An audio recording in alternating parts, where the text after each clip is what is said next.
Welcome to the B2B Community Builder Show, Season 5, episode, I think we're at like 180 something or something like that. Super pumped to have you here. If you are here with us in the Zoom, check in the chat. Let me know you're here. Let me know where you're coming from. This is an interactive show. I want you to be a part of it. I want you to ask questions, use the Q&A, be part of the conversation. If you're feeling daring, I'll bring you on stage and we can have a full-on talk. After the show, we're going to have our relationship-driven growth strategy session. So I invite you to stick around and be a part of that. But right now, we are about to talk to somebody that I think when I reached out to her, I said, I don't have any spots on my podcast for like 2 months, but I'm pretty sure in 2 months, you're going to be too cool to be on the show. So I need you on this as soon as possible. After seeing the content that she was putting out, first was this really well-produced rap song. And then I double checked into her profile and I saw the fact that she took the competing company CEO's keynote address from their own company, from their own event, and turn it into a diss track of sorts against what they were saying. I was like, oh my God, this lady's a gangster. And I had to have her on the show, making the best creative out there in B2B, in my opinion, is the Chief Creative Officer for a tool that my team is obsessed with, ClickUp. We run everything on it. Melissa Rosenthal, welcome to the show. Thank you for having me, and thank you for that intro. It's awesome to be here. It is awesome to have you. It's awesome to have some of our communities already in the house. I got Pratiti Pathak. Welcome, Pratiti. Good to have you back. We got Rowan welcoming everybody and correcting me that we're on episode 183. Thank you, Rowan. If you need anything in the chat, let her know. We got my buddy Gareth Beverley from Southampton, the UK. We got Scott Wilder is in Puerto Rico. Scott, I'm not jealous at all. And we got Alex Rosen from Brand Ops in Durham, North Carolina, who's been following Melissa for a while, which has been fun. Totally agree, Alex. Pumped to have you all here. And if you haven't checked in, feel free to. We got Brett Lanier from Baltimore, Maryland. Welcome, Brett. I am super pumped to see a bunch of new names. Melissa, you bring the people because you played ball just like you do at Petco Park all the time. And I like to start with the big question. The question du jour is this idea that we promoted this of like the case for viral content in B2B, and you as a master of producing it, Melissa, why is it important for you to be creating this like highly creative, highly lending itself to virality stuff? Yeah, I mean, I think there's a couple of things. One, my background kind of lends itself pretty well to creating that type of content. And when I first joined ClickUp, it was my mission to figure out how to like create a North Star that not focused on creating viral content specifically, but encouraged it. And I think it's less like everything we want to do goes viral and more of a mindset of like what we're actually creating and like how we're thinking about it. And I think when you have that mindset, you're more likely to create something that actually goes viral. And the interesting thing is like, virality is subjective. Like at BuzzFeed, viral was, 10 million people seeing something, 20 million people seeing it. It was something that was applicable to, a large portion of the world. But to, for a company like ClickUp and for B2B SaaS, virality kind of takes a different shape and form, and that's more of niche virality. So it's it goes viral in its own pocket. And I think that's okay. I think that's a really interesting way to look at it. Like, can you create niche viral content that speaks to different segments? So that's the way that we've really approached it here. Less with the focus on virality and more with the focus like, can we have fun? Can we be self-aware? Can we take big bets? Can we be a little bit risky in what we do, knowing that people will talk about it and it'll be shared? Love that. I love that distinction, right? Because I've been saying virality, but really virality is like a buzzword and you can't really guarantee that. But this focus on really enabling word of mouth, I guess, is the most like organic way to talk about virality. And, going viral on Twitter is very, very different than going viral on LinkedIn in numbers. But on impact, it's huge, right? When you are in a niche, and all of a sudden, in category design, they call it a lightning strike. When all of a sudden your entire market knows exactly who you are and what your value prop is something that can really, really drive business results. You mentioned the mentality that you brought to it. What is that mentality? Yeah, I mean, it's definitely like a lot of the BuzzFeed playbook, which is driving by emotion. Like, how are you going to trigger someone's emotional response to something, whether they're going to laugh at it or they're going to feel something from it? Like, it's going to drive them and motivate them. It's educational, typically educational, and less virality factor, more humor and wow and shock. So you kind of take the range of emotions and think about the things that actually go viral and why they go viral, and then you kind of, for B2B, split it into the group of like, what is our range to play in? What can we kind of do? And I think it's this, like, punching up against the competitors, creating potentially, like controversial ads that people will talk about that still, like, explain our value prop, that position us against our competitors that we want to be seen with, and I think it's thinking about it that way. So it's like there's probably a spectrum of virality, and it's an emotional virality, and it's taking the side that makes the most sense for B2B SaaS, but it's also still injecting a lot of the stuff that, like, is very natural to virality, which is humor and shock, and you have to share that with someone because of X, or you're going to share it with your friend Rachel because she's a product manager at this company that also hates this company, right? So it's like it's thinking about why people share things, why they tag each other in things, like why, right? And then it's playing to that and playing that up.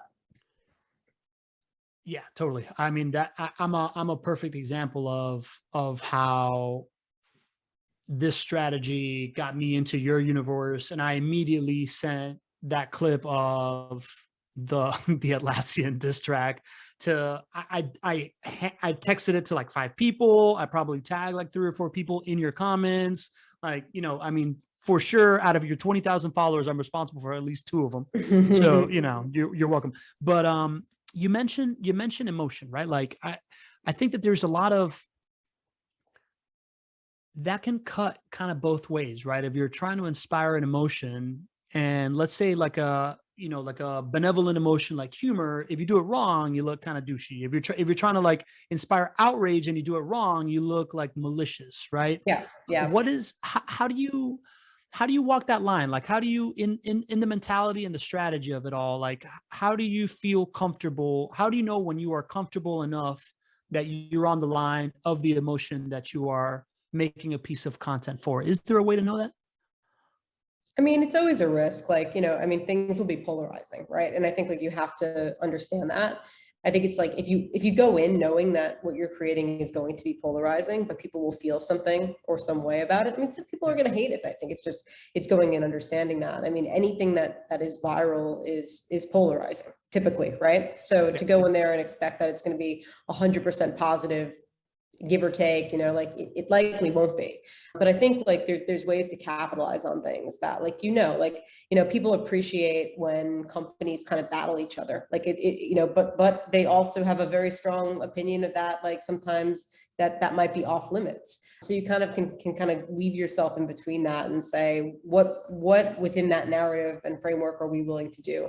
We won't go, we wouldn't punch against everyone, but if there's if something is a universal meme, like they hate X software because it's doing X, Y, and Z, and there's a Reddit thread with 200,000 comments and a Twitter thread with like a meme, and it's got 90,000 retweets.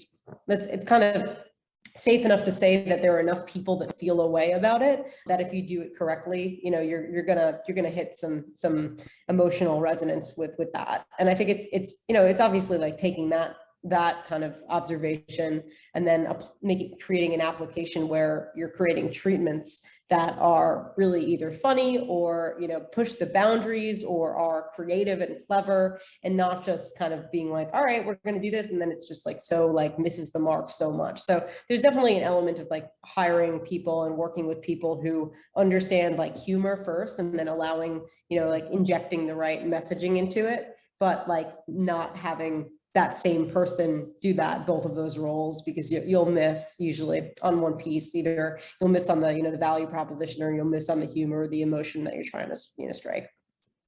Got it. All right, cool. So then, all right, so that's enough on like the intent and the emotion and whatever. Yeah. When we were on the onboarding call, you mentioned this idea of like, it starts with the hiring strategy, right? Like it starts with having a bunch of like diversely creative people on the team that you can count on to do multiple things. But I would love for you to kind of take me back on, you're getting hired at ClickUp. Were you like, did they seek you out in order for you to engineer a department that can make really cool stuff? Or was it one of your job requirements? And how'd you start off on it? Right. Like, what was your first, Yeah. when they hired you and gave you the green light for it, kind of like, That's how'd you get going?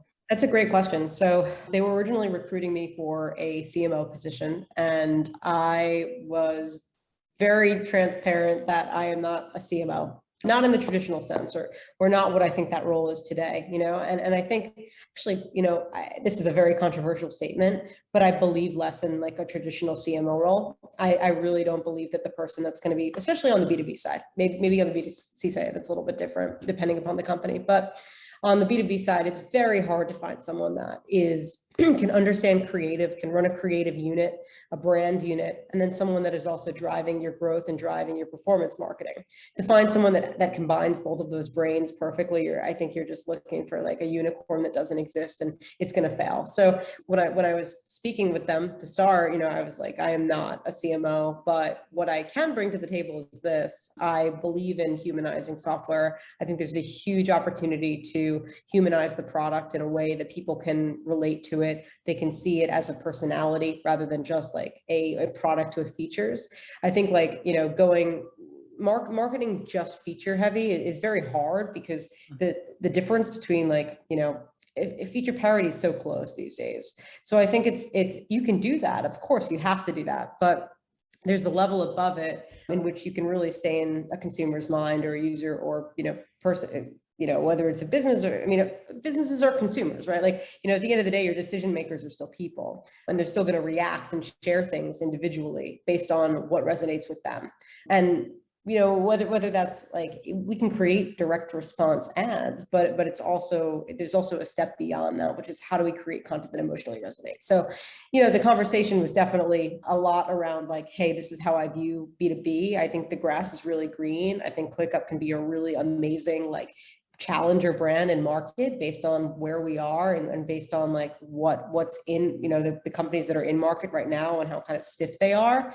And that's what I did. So the conversation was more like, hey, I'm not a CMO in the way that I'm going to be running your performance marketing, but I can certainly, build the engine that creates the brand, the tone, the feel, the ads that will drive that. That's really interesting, right? So I've been a marketer probably like about 5-6 years, and have really only in the last like 2 years allowed myself to call myself a marketer, because I really don't, like I started listening to Gary Vee and I was like, oh, marketing is a cool thing. Like it was one of those things. Right. And then I was doing business development at a construction company, and I started thinking like a marketer, but I've never been like a bread marketer. Right. So what you're talking to me right now sounds supernatural, because I walked into the world of it by seeing really compelling content that makes me understand it a certain way, and makes me feel a certain way. And I don't have a lot of understanding of what a CMO used to be, right? So like, if you're talking about a traditional CMO, it sounds like you are describing a traditional CMO in the eyes of an executive as more of a statistician type of person that is able to create experiments in some way. And I think it actually, that? I think it goes back and forth. I think it depends on the way that the pendulum kind of swings, depending upon where we are in market, right? In the markets. Like, traditionally CMOs were not, I would say, not as held to numbers as they were held to building brand and building brand equity and affinity. And obviously SaaS is relatively new in just the space in general, comparatively to like historical companies that have hired CMOs. So it was all about building brand. And then the role pivoted very heavily towards numbers and analytics and heavily driving growth. And then all of a sudden it became everything. And it was like, we want this person to be the brand leader and the performance marketer and the person that's held to numbers and this and that. And it's like, that's just not the people that are typically like, focused heavily on analytics and driving growth are not also thinking creatively to the level that they would be if they were driving brand. So I think it's, I think the role has just shifted over time. And it's just, I think it really depends on kind of where we are. But I just don't believe in that role as a singular role. I think there's so many like levels to it. Got it. So what makes the creative side of the CMO creation, right? Like a chief creative officer, right? Like what is, in your opinion, what is the constitution of that person? Like if you are looking to hire a great one like yourself, what are the qualities, or what are the telltale signs that I have somebody that's thinking down the right path? Yeah, I mean, I think it's like everyone like someone that is responsible for wherever you touch or experience the brand, and how that comes across, right? So that person should be driving the creation and the feeling of the performance advertising and the advertising that you're running. But at the same time, that person should be owning design, the look, the feel, the social voice, right? Like, what does it feel like to interact with that company anywhere you're interacting with them outside of maybe a customer support ticket? So I think it's that like that overarching like feeling of kind of how that brand, like how it comes to life in market. And that's the person that you should be looking at. The perfect profile is very different. It's, some people come from agency world, some people come from, brand world of B2C, but I think, the best like creative officers are typically people that have come from B2C, just because it's definitely like historically more creative. There's more room to play. And I think B2B today, there are a couple of companies I can name, but really like it hasn't been as of a creative field. So I feel like it's been probably harder to recruit creative people into B2B because they're coming from companies where they've had the ability to do whatever they want, do viral stunts, do this, do that, be insanely creative. And like to go to an industry that's historically known for kind of like, being very stiff and rigid, like I don't think that there's an appeal, but I think it's changing. Yeah, definitely. You hear it all the time, this idea that like B2B is tracking behind like 5-year-old B2C trends. So then the people that have that experience are able to do it. Like we just hired an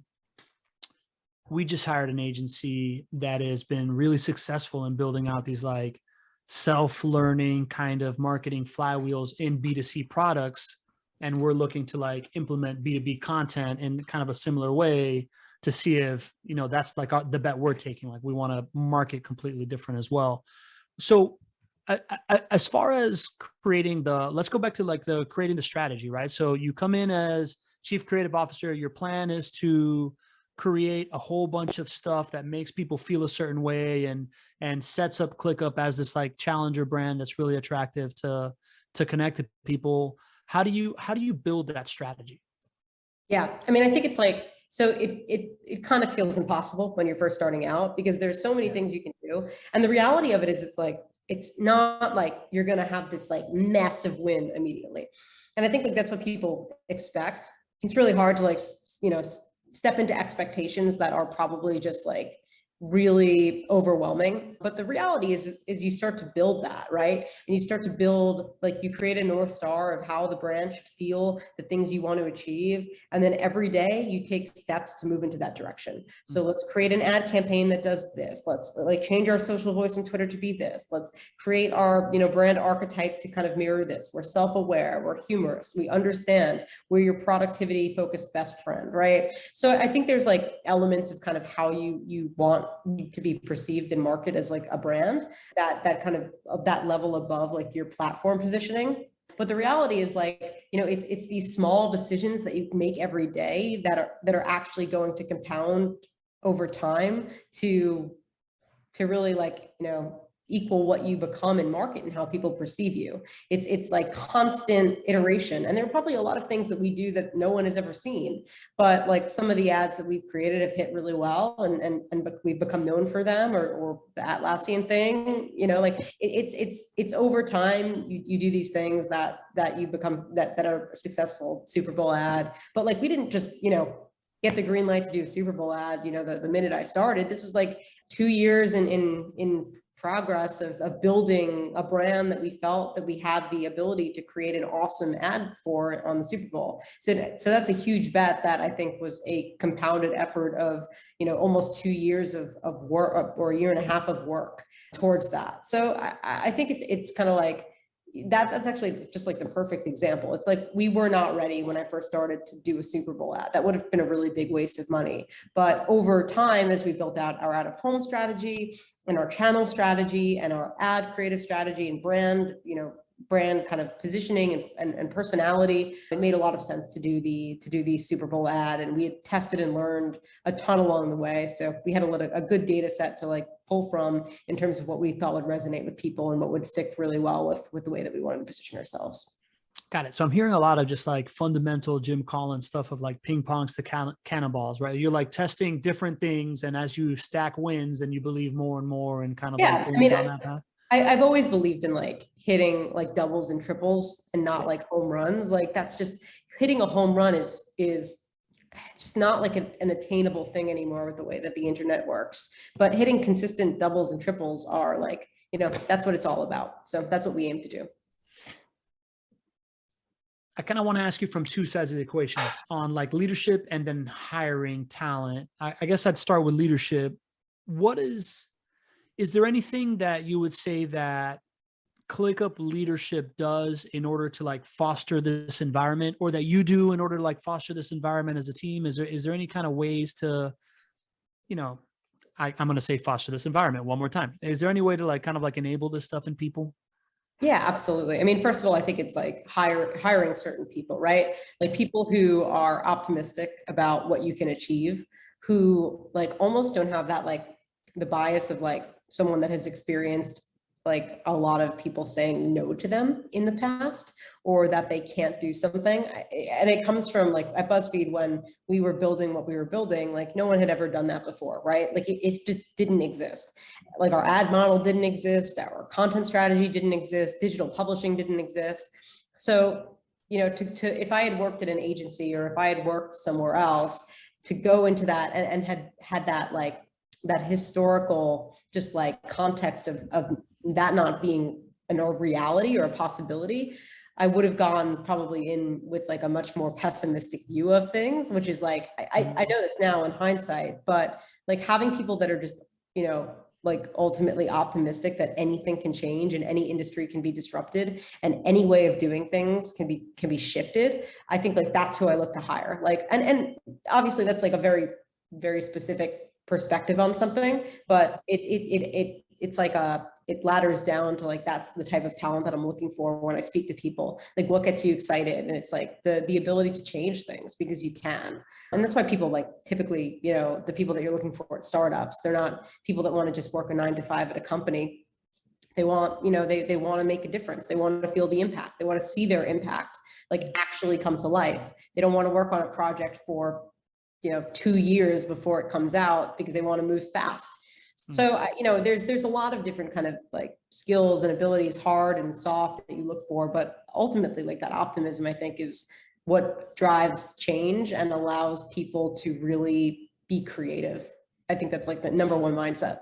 I love that. I've never heard of optimism described in the hiring process or like the looking for talent process, but it makes perfect sense. If you're going to be in a highly subjective, visible creation of stuff that people can like, you can get a message that's going to ruin your day. You got to have that kind of like core optimism to then show back up to work and be like, man, it's cool. I mean, and like you're gonna fail. Like, I mean, things are not gonna like go well all the time. And I think it's like, okay, new day, right? And I think you have to have people that feel that way to be able to really make an impact and keep on going and fight through, the hard times and the bad times and the things that don't work to come out with the real wins.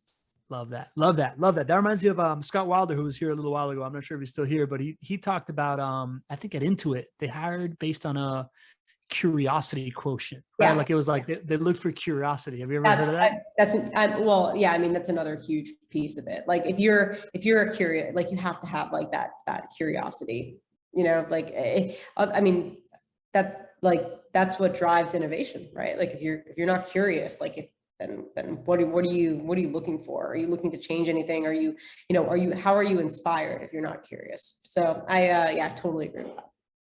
Love that. Love that. All right. We got a couple of Q&As here in the Q&A. We got Deb Shell, who is she's a mighty networks expert, right? She's like a great community builder. And she wants to know if you have any suggestions for small business owners to like build a team and aim for growth in this type of content creation. Like, are there any benchmarks to help a leader guide and understand if you are improving and if you're getting better at this stuff without it being purely metrics? Yeah. I mean, I think like, first of all, you have to like understand what you're aiming for, right? Like what is your North Star of like what you're doing every day?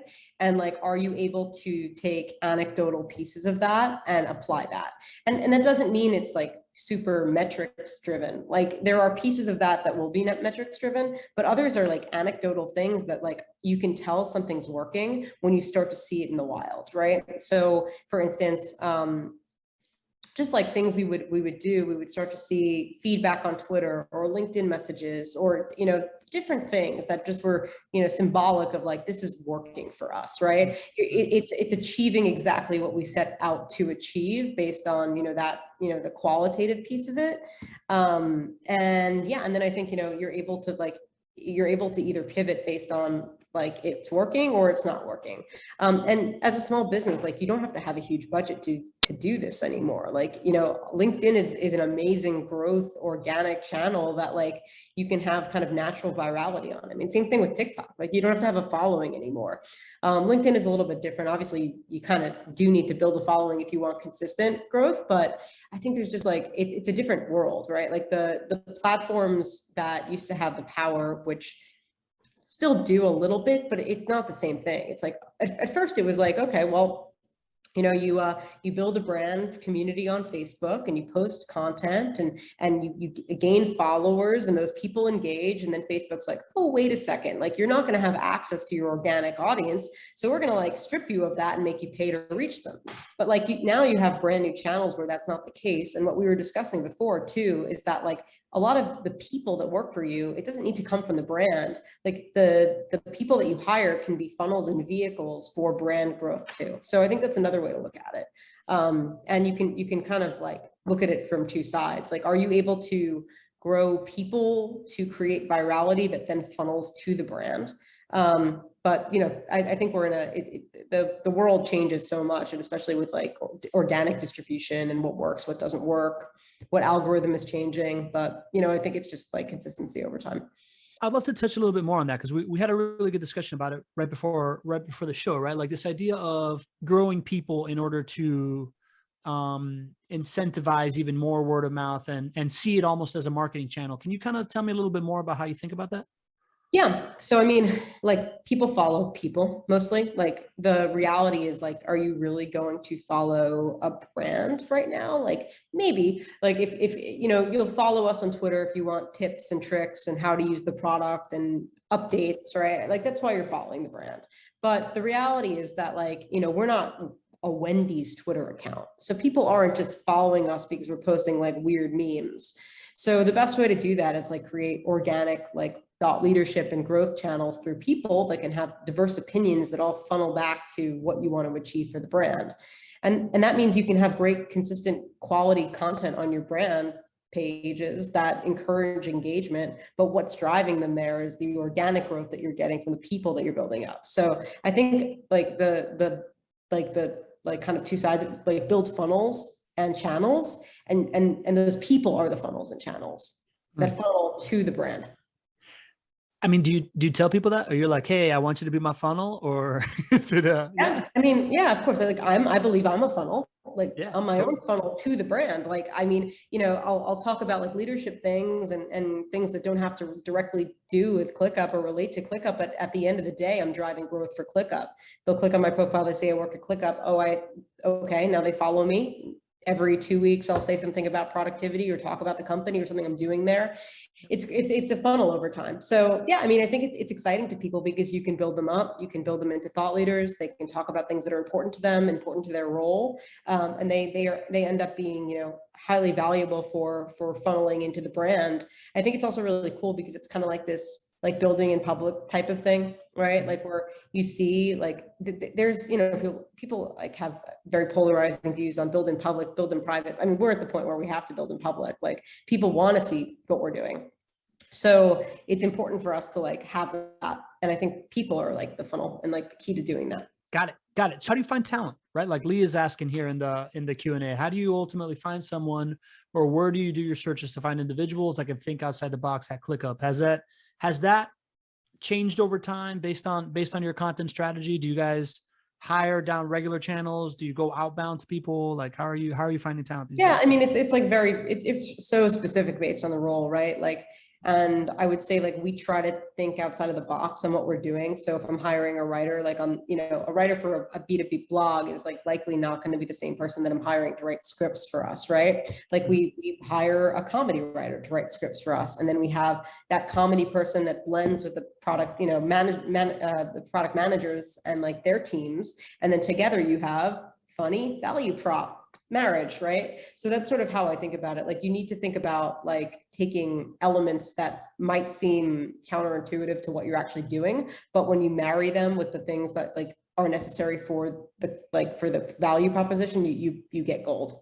Man, that's so genius. I had never thought about this idea of like going to open mic nights and then asking somebody if they want a writing job for my company. That's so smart. Yeah, a lot. I mean, they're comedians. Like I mean, like the people that we have on our bench are they've written comedies, they've written, you know, like they do improv, they do stand up, because they're the ones that are going to take like a bunch of value props and turn it into a relatable script. Like your product team isn't going to do that. Your product marketers are not going to do that. Like, but they can give you all the amazing value propositions and differentiators that you need to feed into that script. They're just not going to write the script that actually resonates. Did you hire somebody like that and make content with them first, or did you start making really cool content and then be able to convince people like that to come work for you? I made a few hires immediately, like that I brought over from BuzzFeed, that like I knew would be able to like build something really special, that I had built something really special with. And from there, we just evolved and built out an amazing team, you know, and I think it's just, it's growth over time and finding those right people that fit like the pockets. But, you know, I made a few hires to start that were like key for me to kind of building out like what I believed would be the key to this and the key to having it be successful. Love that. Love that. Love that. Great tip. Go find writers at comedy nights. I mean, it's fun and like, you know, the industry, like, I mean, even across thinking about your blog, right? Like hire journalists, like hire journalists that are going to build like real, like journalistic thought leadership for you, or write topics that are actually newsworthy of interest where other publications are quoting you. Like, you know, you think about like the other industries out there and tap the talent from those industries that can make you stronger. Like you don't need to just hire like an army of people that have come from other B2B SaaS companies. Like otherwise you're just kind of copying and pasting different B2B SaaS playbooks, but to infuse like flavor of like other industries that make those industries successful is really, really a cool opportunity. How do you get them up to speed? Like if you have a journalist, or I mean, I guess a journalist, I could totally see journalists, right? Like I could see one of these like local business journal people be like, you want to write something that people actually want to like read, right?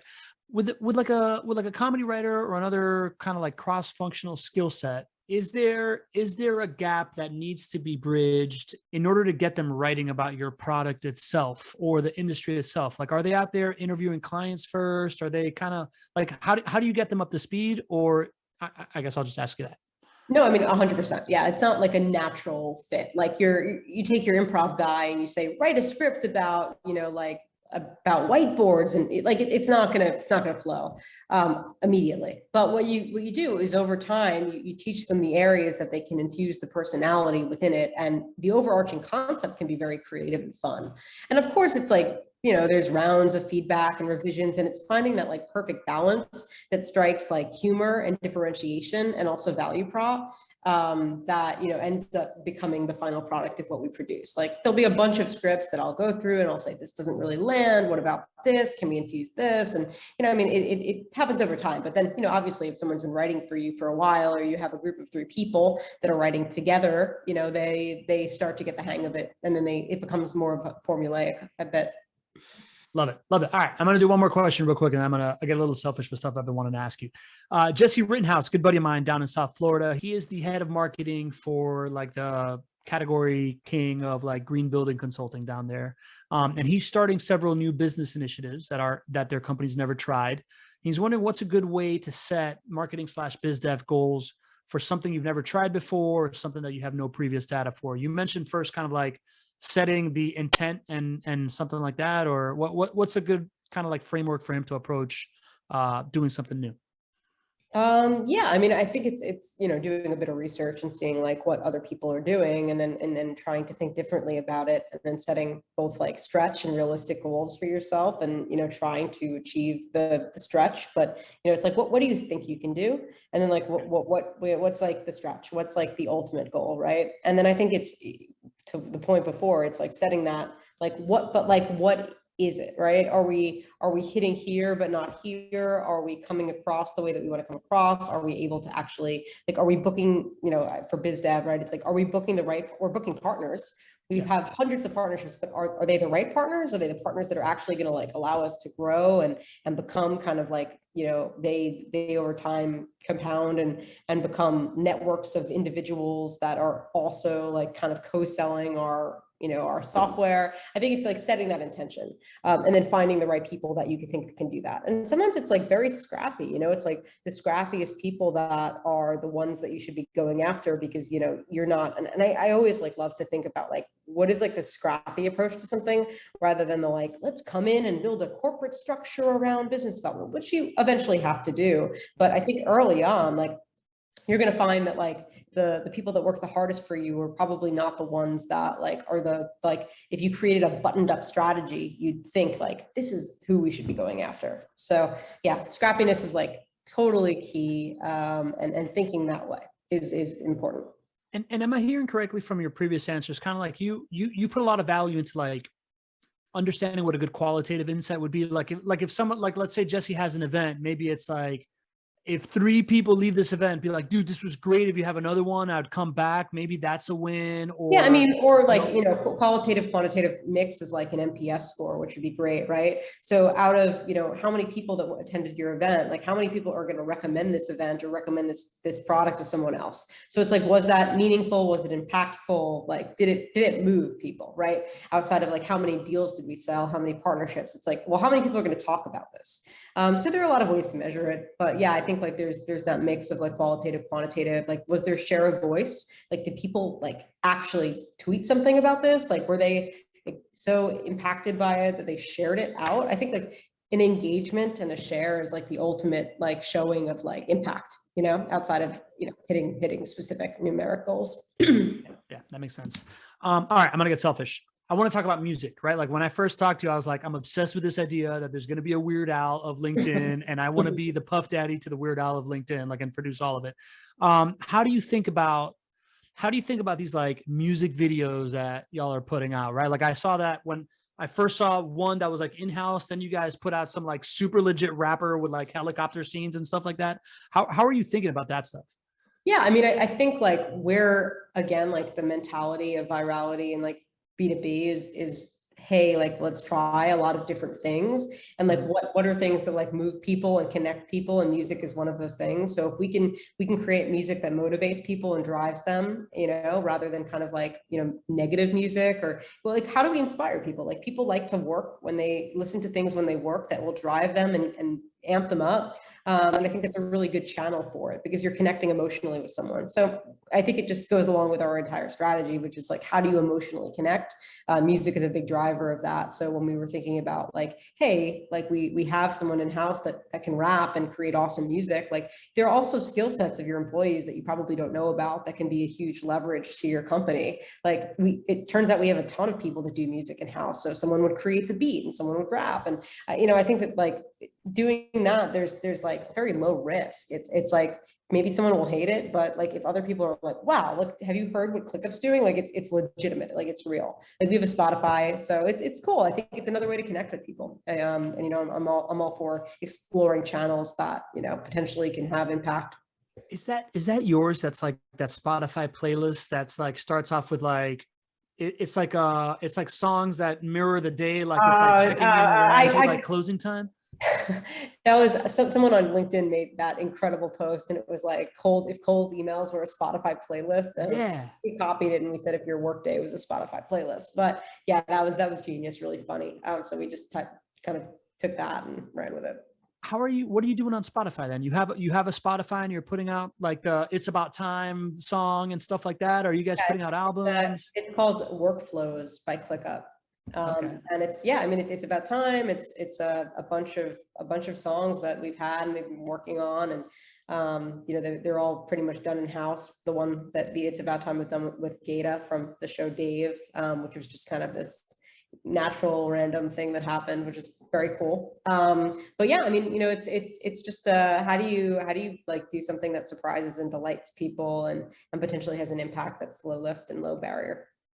That's super cool. That's super cool. I think the most creative thing I've heard on like the Spotify tip is like Barilla has these music to cook pasta to, and it's all like 9-minute mixes. Love that. That's great. Yeah, and it's like old Italian love songs or Italian rap or whatever, right? Like different things. If you can make it go with your brand, it's so it's so doable, right? That's awesome. I didn't know Barilla had a pasta playlist, but that's very cool. Like I think that's exactly right on, like, and especially, work and productivity and focus are so tied to music, right? Like when you're in the zone, when you're working, when you're getting stuff done, like, I mean, a lot of the time when I'm not on Zooms, like I'm listening to music. So, I think about that, and I think about like, how you can impact people outside of them just like consuming your content. It's like they're listening to you, it's just another touch point.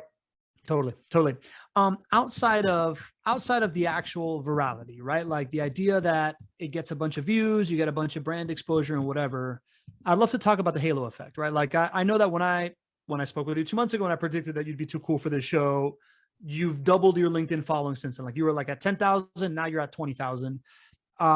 That's a very clear indicator of kind of this like aggregation effect of things happening. Are other people on ClickUp, are their LinkedIn followings going up? What other kind of benefits does LinkedIn see outside of views and likes and comments and measurable stuff?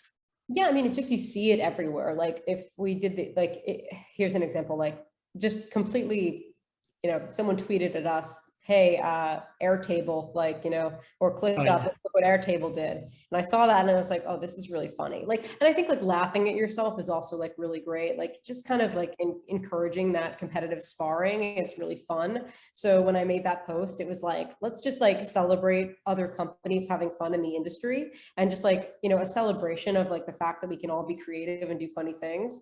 And that went really viral. And I think it's like, you started to see that on Twitter and my response to it, and I would get tagged in videos, and I saw it on Reddit, and it's like, everything kind of has this like ecosystem effect if it does well enough, where people point it out for different reasons. Like both, it was like that gave us visibility because a lot of people that had never heard of ClickUp now heard of ClickUp because I promoted Airtable, which is really funny.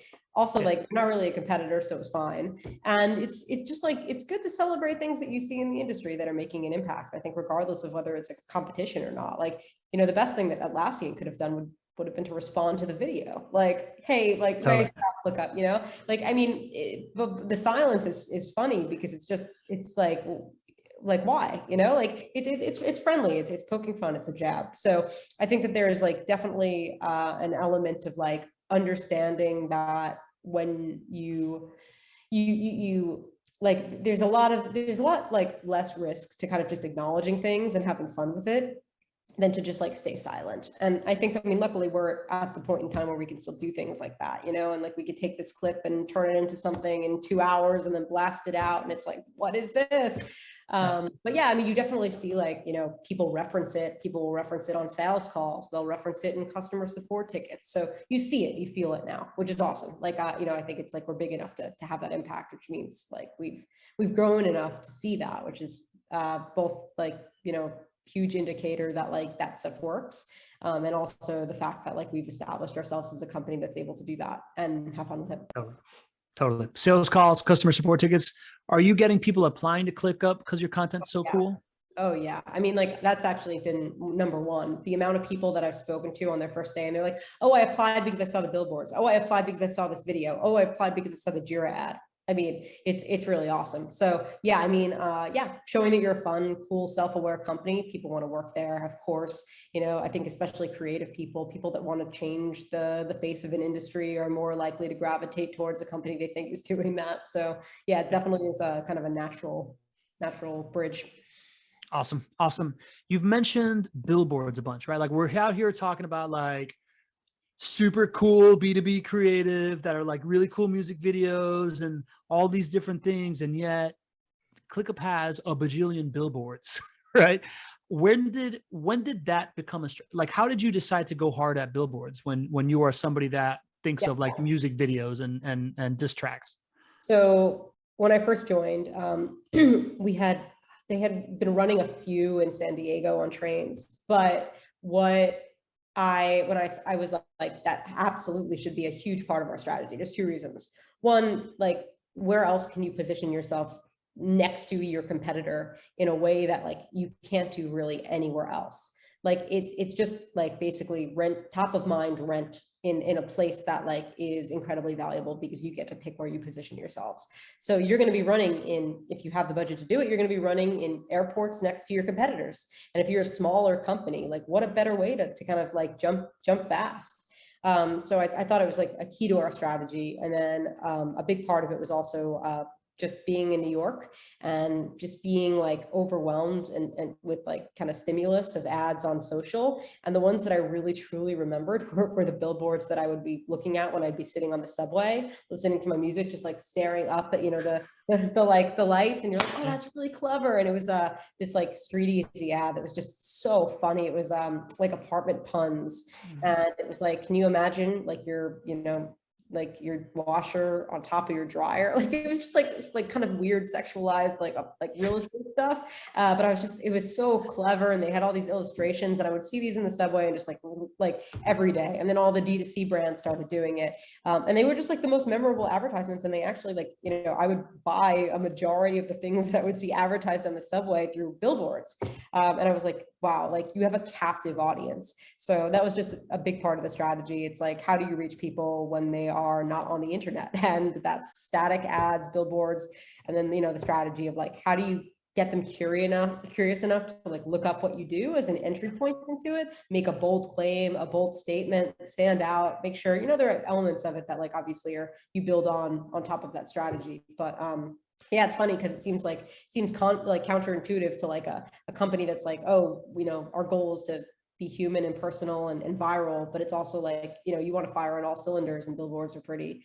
big there. And we've seen our competitors kind of step it up in the billboard game as well over the past year.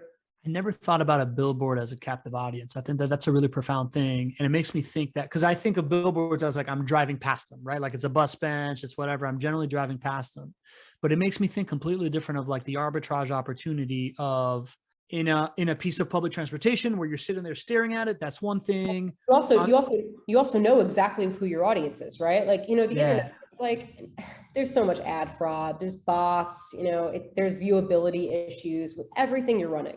With a billboard, there's not. Like, who you're hitting, where you're putting it, who's going to see it.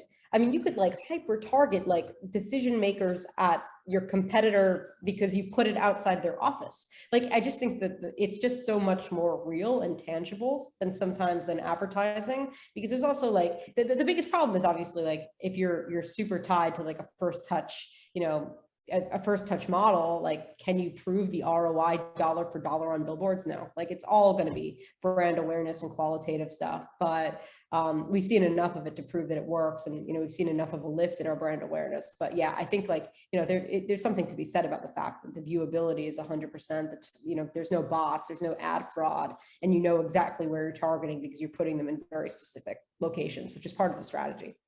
Are there any other kind of locations that I'm not thinking about that are captive audience? So like outside your typical client's off, like one client's office right out there, that's a captive audience. Public transportation, airport carousel, someone's sitting there waiting for their bag. They have to look at your stuff.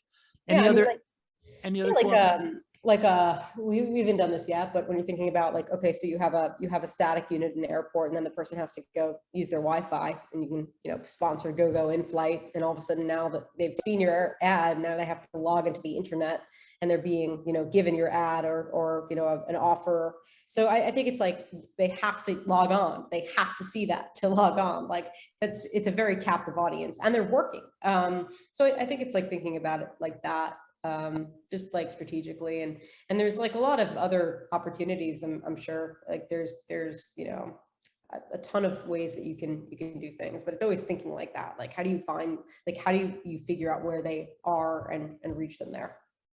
Yeah. And I love the idea that you're kind of referencing this, the idea that out of home billboards don't have to be in their own ecosystem. You can play with something else, right? Like a captive portal.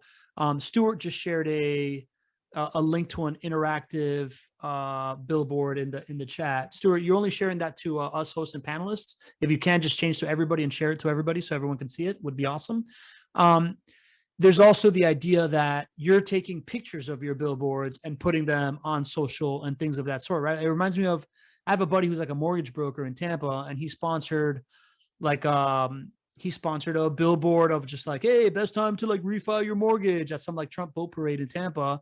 And I'm like, and he's like, yeah, man, $500. If I get one client, it works. I'm like, yeah, but what about if you also got a drone and took a video of it during the thing, and then you made a social media thing, right? Like and we always think about like that. It's basically like, how can we leverage whatever we're doing and make it work for us, in a bigger capacity than what that exact activation.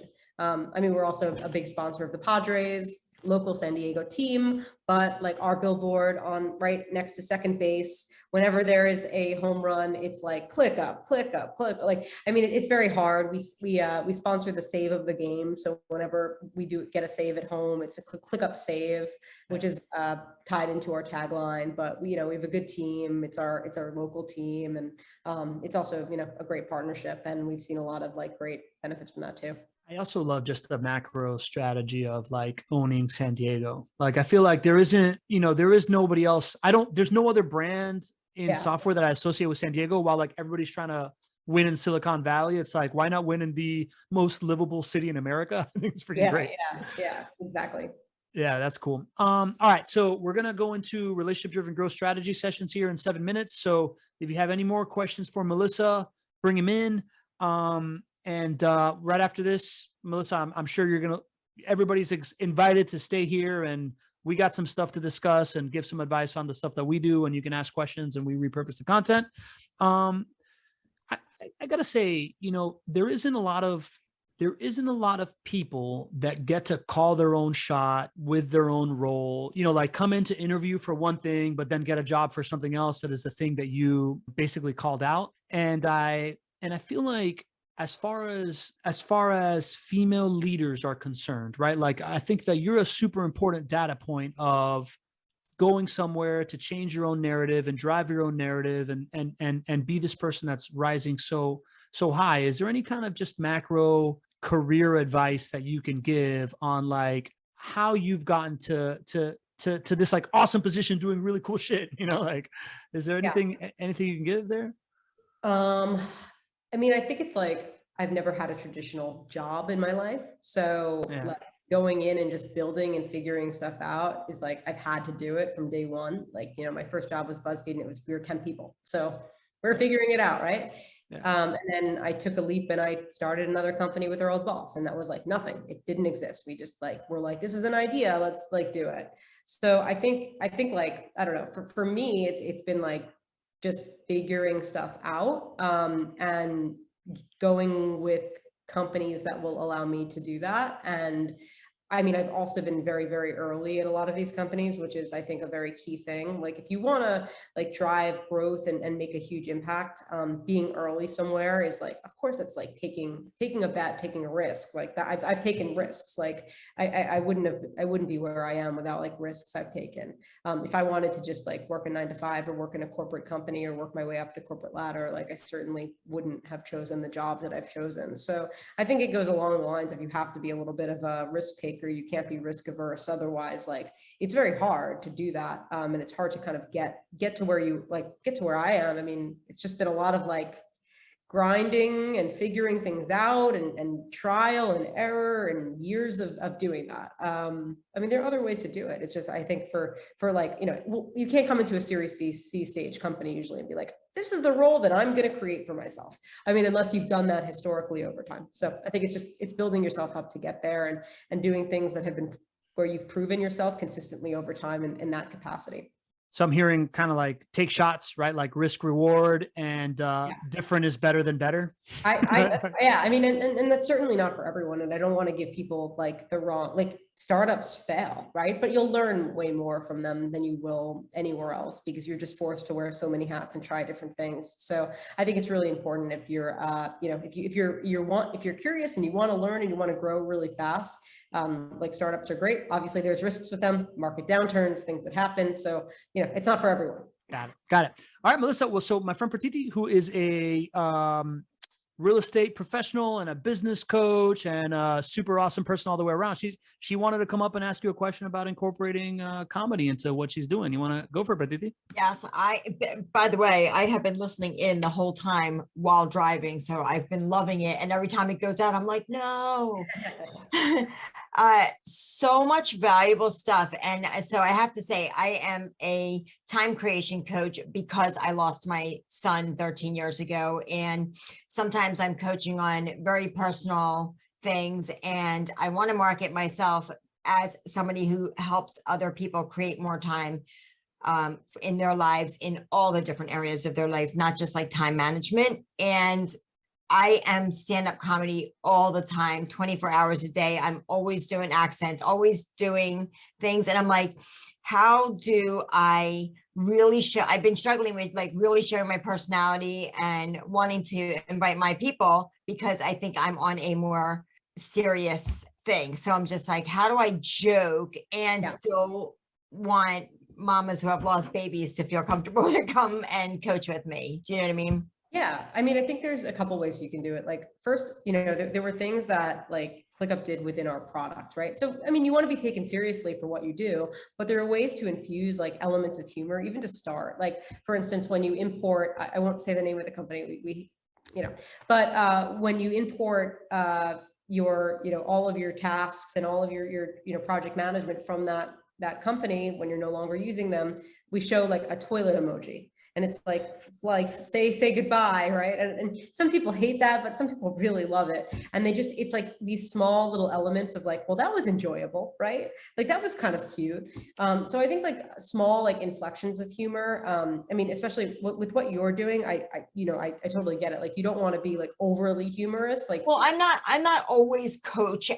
My niche is not grief. Okay. Number one, though, because of anybody that knows me will refer people to me that way, though mostly I'm doing workshops for companies and their staffs to be more productive in their lives and really go after what they want, but be able to incorporate some humor. When I'm in person, it seems to be obvious and easy because it's me, but I find it a little more challenging to do in social media posting, I guess. I mean, I think there's like small things in copy that you can do, like little elements of like humor or, lightheartedness that like I think it's also like humor is such like a subjective thing, right? It's like, well, what is humor to the people that you're targeting? Like, what are they going to resonate with? And like, where can you infuse that? Like, it's definitely not like one size fits all. Like there's certain types of humor that like, I would not be like, yes, this is like on brand for us. Yeah.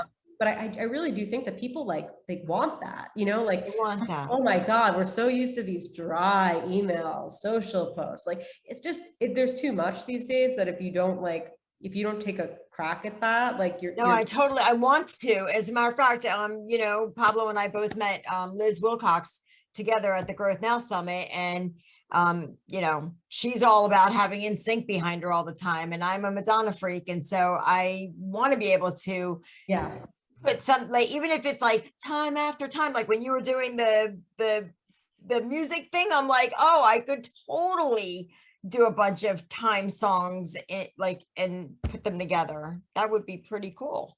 Yeah, or like just like a short video about like what people spend the most time like wasting on, like what do they waste time on? Like there's ways to infuse like humor, I think, into all of that.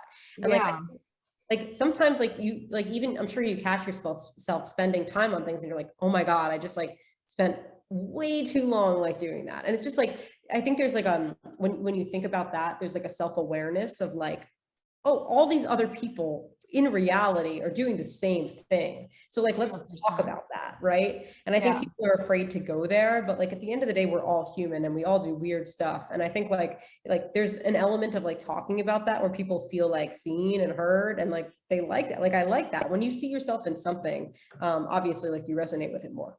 Yeah. Like literally, as you were saying that, if I wrote a post that was like, do you find yourself wasting your time doing the same exact thing that like you're running in circles, not getting anywhere, like Wile E. Coyote and the Road Runner pop into my head? Yeah, like we're putting like a great way to do that would, I think like this is like one of my favorite ways of communication is like through memes, because I think they're just like you can set the meme up to say whatever you want and then it speaks for you, right? So it's like when you said that, it's like that image of Wile E. Coyote, sure, but like, yeah, why don't you find a meme that's like that basically like can finish the sentence of the copy that you're writing and communicate through memes, like it's a great strategy. Like there's That's really awesome. you can do that. I'm so excited right now. Yeah. Do Thank it. you. Yeah, of course. All right. I can't Awesome. wait to Thanks, watch it. Pratiti, for coming on. Melissa, thank you for that. Yeah, you know what I hear is basically Melissa giving you validation to just go try something, Pratiti, right? Like just like do something and start small and see how the feedback is and give it a go. Basically pick the top 10 memes you can find that have traction that you can relate back to time management and time and go from there. Awesome. Thank you so much. Yeah, of course. Awesome. Pratiti, I'm going to leave you on because we're going to go into relationship-driven growth sessions. Melissa, this has been awesome. Thank you so much for all the time that you spent with us. I want to be respectful of it. Before I let you go, how can we help you, right? Like, do you want people to connect with you on LinkedIn? Do you want people to go download ClickUp, which I highly recommend? It's awesome. Yeah. Promote whatever you want to promote or send people. Connect with me on LinkedIn. I'm always happy to connect. Please try out ClickUp. It's an all-in-one productivity platform that will help you save time, become more efficient, more productive. It's awesome. After like years and years of using like 1,000 different tools, the fact that this replaces every other tool that you've ever needed really for work management is awesome. I love the product, so I'm excited to be able to market it and talk about it. So please try ClickUp and yeah, connect with me. Excited to connect with all of you. Thank you guys for having me.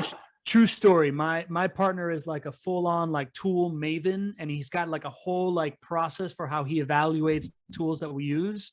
And when we set out to like build our entire content repurposing and flow process, everything that we do, he just like hard tested everything, and ClickUp was by far the winner. So like everything we do is on ClickUp. We're total buyers. Whenever you do an event, I'm there because I know it's going to be wacky and cool, like some kind of Primus concert for B2B brands. I mean, we had musical artists, like our own employees, perform at our event. So yeah, we do some fun stuff, definitely. But yeah, thank you for having me. Thanks for the testimonial. Appreciate that. This has been really fun. Awesome. Well, thank you very much, and I'll see you on LinkedIn as your star continues to rise. Thank you. All right. Bye. See ya.